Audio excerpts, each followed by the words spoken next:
ઘરની વાડીના સક્કરિયા લઈ લીધા હતા મેં, આવડા મોટા મોટા બે, અને એને છાલ નીકાળી ત્યારબાદ આવડા પીસીસ કરી લીધા. અને પીસીસ કરી એમાં જરૂરિયાત મુજબ પાણી એડ કરી કુકરમાં 2 સીટી પાડી લીધી. સીટી પડી ગઈ પછી મેં કાથરોટ લઈ લીધી અને એમાં આ બફાઈ ગયેલા સક્કરિયા લઈ લીધા. સક્કરિયામાંથી પાણીનો ભાગ નીકાળી ચમચાથી આ રીતે બાફેલા સક્કરિયા અલગ પાડી લીધા. અને ગરમ ગરમ સક્કરિયામાં જ સ્વાદ પ્રમાણે નમક એડ કરી દીધું. અને બપોરના જે બાફેલા ભાત વધ્યા હતા ને એ ભાતનો પણ મારે આજે ઉપયોગ કરવાનો હતો, એટલે એ ભાતનો મેં કંઈક આ રીતે ઉપયોગ કર્યો. સક્કરિયા પણ ઘરમાં પડ્યા હતા અને બપોરના ભાત પણ વધ્યા હતા બાફેલા, બંનેને આ રીતે મિક્સ કરી દીધા. અને ગરમ ગરમ સક્કરિયા હતા એમાં જ મેં ભાતને એડ કરી ભાજી મેસરથી મિક્સ કરી લીધા, જેથી કરીને ભાત જે છે એ બપોરના હતા તો થોડાક હાર્ડ લાગતા હતા અને સક્કરિયા ગરમ હતા, તો બંને મિક્સ થઈને એકદમ સરસ આમ માવા જેવું થઈ ગયું. પછી હવે આ રીતે વ્યવસ્થિત મિક્સ પણ કરી લીધું. ત્યારબાદ બાકીની સામગ્રી એડ કરીશ. તો એમાં મેં આ ઝીણું કટ કરેલું કોબી લઈ લીધું છે, ઝીણા કટ કરેલા કાંદા, લીલા સમારેલા ધાણા ભાજી, ત્યારબાદ ચીલી ફ્લેક્સ પણ એડ કર્યા અને 1 પેકેટ મેં એમાં પેરી પેરી મસાલો એડ કર્યો હતો. પેરી પેરી મસાલાનો પણ ટેસ્ટ આમાં ખૂબ જ સરસ લાગે છે.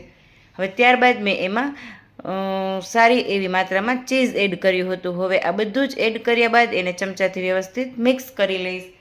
અહીં આપણે એને ચમચાથી વ્યવસ્થિત મિક્સ કરવાનું છે, પ્રેસ કરીને, જેથી કરીને બધા જ મસાલાઓ એકદમ સરસ મિક્સ થઈ જાય અને આપણે સ્ટફ પરોઠા બનાવીએ ત્યારે એમાં સારી રીતે મીન્સ કે વણવાની પણ મજા આવે.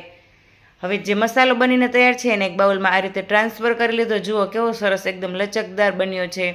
અને એ જ કાથરોટમાં હવે હું પરોઠા માટે લોટ બાંધી લઈશ. કાથરોટને મેં અહીં ધોઈ પણ નથી, કેમ કે મસાલાવાળી જ તો હતી, એમાં શું વાંધો. તો હવે લોટ ચાળી સ્વાદ પ્રમાણે નમક, ટેસ્ટ પ્રમાણે તેલ એડ કર્યું, મીન્સ કે જેટલું જરૂરિયાત હોય મોણની એટલું તેલ એડ કર્યું અને પાણી એડ કરી એનો વ્યવસ્થિત સોફ્ટ એવો લોટ બાંધી લીધો. હવે લોટ બાંધી ત્યારબાદ એમાં હું થોડું તેલ લઈશ અને તેલવાળા હાથે પણ લોટને મસળી લઈશ. હવે આ રીતે લોટ મિક્સ થઈ ગયો છે અને હવે તેલ એડ કર્યું અને ત્યારબાદ લોટને હજી થોડી વાર મસળી લઈશ. લોટ વ્યવસ્થિત તેલથી પણ સરસ મસળાઈ ગયો છે. હવે એને 2-5 મિનિટ માટે રહેવા દઈશ. 2-5 મિનિટ થઈ જતાં જ હવે હું પરોઠા વણવાનું શરૂ કરી દઈશ.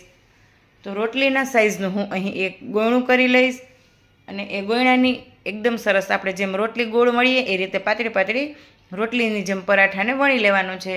હવે ત્યારબાદ હું વચ્ચેની જગ્યા પર એકદમ સેન્ટરમાં જ મસાલો જે આપણે બનાવ્યો છે એ મસાલો લઈ લઈશ અને મસાલાને આપણે લઈ લીધા બાદ એને વચ્ચેના એકદમ સેન્ટરમાં જ સ્ક્વેર શેપમાં આપણે સેટ કરી દેવાનો છે ચમચીથી આ રીતે. હવે સ્ક્વેર શેપમાં સેટ થઈ જાય ત્યારબાદ એને ચારે બાજુથી આપણે પરોઠાને ફોલ્ડ વાળી દેવાનું છે. હવે આ રીતે એને બધી બાજુથી ફોલ્ડ વાળશું એટલે પરોઠાનો એકદમ સરસ સ્ક્વેર એટલે કે ચોરસ શેપ આવી જશે. આ રીતે આંગળીએથી પ્રેસ કરીને ચીપકાડવાનું છે, જેથી કરીને આ જે પરોઠું છે એ મસાલાથી અલગ ના પડે, એકદમ સરસ એ મસાલા સાથે સેટ થઈ જાય પરોઠું. તો હવે થોડોક કોરો લોટ આ રીતે ઉપર નીચે લગાવી દેશું અને હળવાથી એને બધી બાજુ થોડું થોડું આ રીતે વણી લેશું. બહુ મોટું નથી વણવાનું, આ રીતે નાની જ સાઇઝમાં રાખવાનું છે. જો છે ને એકદમ સરસ ચોરસ શેપમાં. તો હવે નોનસ્ટિક પેન ગરમ થઈ ગઈ હતી અને હવે હું એને શેકી લઈશ. બંને સાઈડ વ્યવસ્થિત ઘી લગાડી અને પ્રેસ કરીને બંને સાઈડથી સરસ ક્રિસ્પી અને કલર પણ સરસ એકદમ બ્રાઉન થઈ જાય એવું આપણે શેકી લેવાનું છે. જરા પણ કાચું ના રહે અને દાજે પણ નહીં એ વાતનું ખાસ ધ્યાન રાખવાનું. એટલે ગેસની ફ્લેમ મીડિયમ ટુ લો રાખતી જવાની છે અને બધી બાજુ સરસ એને પ્રેસ કરીને એ કંઈ કોર્નર પણ કાચા ના રહે એ રીતે શેકી લેવાનું છે. તો આ રીતે હું બીજા પરાઠાને પણ શેકી લઈશ.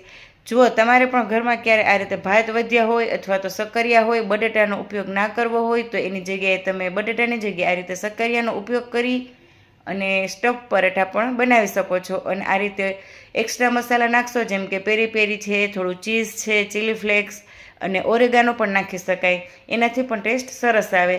તો તમારા બાળક નહીં ખાતા હોય તો પણ આ રીતે તમે સ્ટફ પરોઠા બનાવીને આપશો એટલે એ જરૂરથી ખાશે અને પેટ ભરીને પણ ખાશે. તો હવે આ રીતે પરાઠું એક શેકી લીધું છે, આ જ રીતે બીજા પરાઠાને પણ મેં શેકી લીધું છે અને હવે હું જમવાની પ્લેટ તૈયાર કરી લઈશ. તો બસ સાથે બનાવી લીધી છે લીલા મરચાં, ધાણા, ફુદીનાની ગ્રીન ચટણી અને છાશ લીધી છે. તો આ હતું મારું આજનું સાંજનું જમવાનું. મેનું જો એકદમ ઇઝીલી તૂટી જાય છે એટલા સોફ્ટ પણ બન્યા છે અને હું તમને ખોલીને પણ બતાવીશ કે મસાલો છેક કોર્નર સુધી સારી રીતે પહોંચી ગયો છે. જરા પણ પરોઠું અંદરથી ખાલી નથી રહ્યું, મતલબ આખા જ પરોઠામાં સારી રીતે મસાલો અંદર સુધી સેટ થઈ ગયો છે. તો હવે હું અહીં એક ગરમ ગરમ પરાઠાની બાઈટ પણ લઈ લઈશ. And thank you for watching. ફરી મળીશું પાછા બીજા કોઈ નવા વિડીયો સાથે. ત્યાં સુધી આવજો.